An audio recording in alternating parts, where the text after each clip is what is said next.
നമ്മൾ പാലക്കാട് ജില്ലയിലെ അവിടുത്തെ കൊച്ചു ഗ്രാമമായ കൊല്ലംകോടിലേക്കാണ് പോകുന്നത്. ഞാൻ ആദ്യമായിട്ട് ഈ കൊല്ലംകോട് കാണുന്നത് തന്നെ. പക്ഷേ എല്ലാവരും പറഞ്ഞു കേട്ട പോലെ തന്നെ ഇവിടെ അധികം വികസനമൊന്നും വരാത്തൊരു കൊച്ചു ഗ്രാമപ്രദേശമാണ്. കണ്ടോ, ഈ വീടൊക്കെ നോക്കി എന്തൊരു മനോഹരമായ വീട് കാണാൻ വേണ്ടിയിട്ട്. അധികം വലിയൊരു കെട്ടിടങ്ങളൊന്നും ഇവിടെ കെട്ടിപ്പൊക്കിയിട്ടില്ല. എല്ലാം കൊച്ചു കൊച്ചു വീടാണ്. അതിൻ്റെ മനോഹാരിത ആ വീട്ടിലൊക്കെ കാണാനുണ്ട്. മുമ്പിൽ ചാണം പണ്ടൊക്കെ ചാണകമൊക്കെ മെഴുകി അങ്ങനത്തെ വീട്. പിന്നെ അതിന് സൈഡിലൊക്കെ നിറയെ പൂക്കൾ, എന്ത് ഭംഗിയാണ് അവിടെ കാണാൻ വേണ്ടി. പിന്നെ കൃഷി അങ്ങനെയൊക്കെ ഉള്ളൊരു സ്ഥലമാണ് കൊല്ലംകോട്. കൊല്ലംകോടിലേക്ക് നമ്മൾ കൊല്ലംകോട് പോയപ്പം തന്നെ ഒരുപാടൊന്നും വലിയ വീടോ വലിയ പട്ടണങ്ങളൊന്നും കണ്ടിട്ടില്ല. നല്ല ശാന്തമായ സ്ഥലമാണ് കൊല്ലംകോട് കാണാൻ പറ്റുന്നത്. ഫുൾ കാടുകളായി ചുറ്റപ്പെട്ട്, അതായത് മലനിരകളായി ചുറ്റപ്പെട്ടിട്ടാണ് നമ്മളിപ്പോൾ കാണാൻ പോകുന്നത്. നമ്മളിവിടെ നിന്ന് നടന്ന് നീങ്ങിയിട്ട് നേരെ നമ്മൾ പോകുന്നത് ഒരു കറുപ്പുസ്വാമിയുടെ അടുത്തേക്കാണ് പോകുന്നത്. അവിടെ ഭയങ്കര വിശ്വാസമാണ് എല്ലാവർക്കും കറുപ്പുസ്വാമീനെ.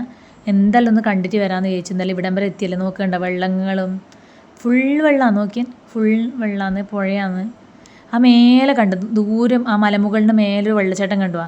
ആ വെള്ളച്ചാട്ടം സിതാർകുണ്ട് വെള്ളച്ചാട്ടത്താണെന്ന് പറഞ്ഞത്. ഞങ്ങൾക്ക് അറിയത്തില്ല, അങ്ങോട്ട് പോകണം എന്നൊക്കെ പറയുന്നുണ്ടായിരുന്നു. എന്തായാലും നമുക്ക് അങ്ങോട്ട് പോകണം. ഞങ്ങളിപ്പോൾ കറുപ്പുസ്വാമീനെ കാണാൻ പോവുകയാണ്. അതിന് ഞാൻ കറുപ്പുസ്വാമി എന്താണെന്നൊക്കെ പറഞ്ഞു തരാം. ഇപ്പം നമ്മൾ പോയിട്ട് വരാം അങ്ങോട്ടേക്ക്.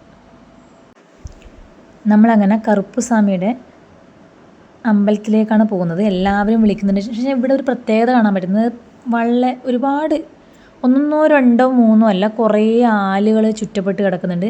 ആ ആലിലൊക്കെ എന്തോ മന്ത്രിച്ച് ചരട് കെട്ടിയ പോലെയാണ് അങ്ങേറ്റം കാണുന്നുണ്ട്. പക്ഷെ അവിടെയൊക്കെ ചെറിയ ചെറിയ ഷോർട്ട് ഫിലിമൊക്കെ ഷൂട്ട് ചെയ്യുന്നുണ്ട്. ഞങ്ങളതൊന്നും ശ്രദ്ധിച്ചില്ല. ഞങ്ങൾ കറുപ്പുസ്വാമീനെ കാണാൻ വേണ്ടി മുന്നോട്ട് നീങ്ങി.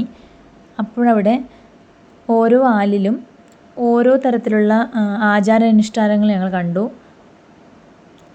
കറുപ്പുസ്വാമി പ്രകൃതി ക്ഷേത്രം എന്നാണ്. അതുപോലെ തന്നെ അതാണ് സംഭവം. അത് പ്രകൃതിയായിട്ട് ഇണങ്ങിയ ഒരു ക്ഷേത്രമായിട്ടാണ് എനിക്ക് തോന്നിയത്. വെച്ചാൽ ഫുള്ള് പ്രകൃതിയായിട്ട് ചുറ്റപ്പെട്ടിട്ടാണ് ആ ക്ഷേത്രം കാണുന്നത്. ആ ആലിൻ്റെ തൊട്ട് താഴെ വലിയ പുഴയാണ്. അതാണ് ഞാൻ പറഞ്ഞ പ്രകൃതിയായിട്ട് ചുറ്റപ്പെട്ടിട്ടുണ്ട്. ചിങ്ങൻചിറ എന്ന സ്ഥലത്തിൻ്റെ പേര് ചിങ്ങൻചിറ കറുപ്പുസ്വാമി ക്ഷേത്രം എന്നാണ് ഞങ്ങൾ പോയത്. അവിടെ കണ്ടോ ഫുള്ളായിട്ട് വെള്ളമാണ് കാണുന്നത്.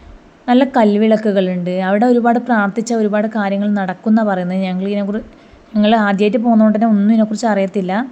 അവിടെ അവർ പറഞ്ഞത്, നമ്മുടെ ആഗ്രഹം എന്താണെന്ന് വെച്ചാൽ കറുപ്പുസ്വാമിയോട് പറയുക. അത് നടന്നില്ലെങ്കിൽ നമ്മൾ അടുത്ത പ്രാവശ്യം വന്നിട്ട് നമ്മൾ എന്താഗ്രഹമാണോ പറഞ്ഞത് അതിന് ആ നേർച്ച ഇവിടെ കൊടുക്കണം എന്നാണ് പറയുന്നത്. അങ്ങനെ ഇവിടെ ഒരുപാട് നേർച്ച, തൊട്ടിൽ, വീട്, അങ്ങനെ നമ്മളെന്തെങ്കിലും ആഗ്രഹങ്ങൾ എഴുതി കുറിപ്പ് കെട്ടി വെക്കുന്നത് ഇവിടെ ഭയങ്കര വിശ്വാസം ഇവർക്കൊക്കെ. പിന്നെ കുപ്പിവിളക്ക് സമർപ്പണം ഉണ്ട്. അവിടെ കുപ്പിവിള സമർപ്പണം, അതിൻ്റെ സൈഡിൽ കണ്ടോ കുപ്പിവിളക്കെ സമർപ്പിച്ചിട്ടുണ്ട്. കുപ്പിവിളയൊക്കെ കെട്ടി വെച്ചിട്ടുണ്ട്. സമർപ്പണമാണ് കുപ്പിവിള.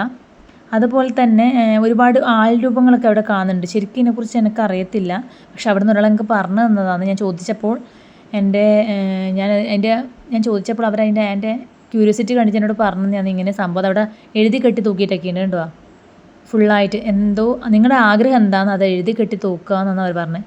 ഒരാൾ രൂപമാണ് എനിക്കവിടെ കാണാൻ പറ്റുന്നത്. കറുപ്പുസ്വാമി എന്ന് പറഞ്ഞിട്ട് എനിക്കവിടെ കാണാൻ പറ്റുന്ന ഒരാൾ രൂപമാണ്. നിങ്ങളെല്ലാവരും കാണുന്നുണ്ടല്ലോ. ഭയങ്കര വിശ്വാസം എന്ന് പറയുന്നത് കേട്ടത്.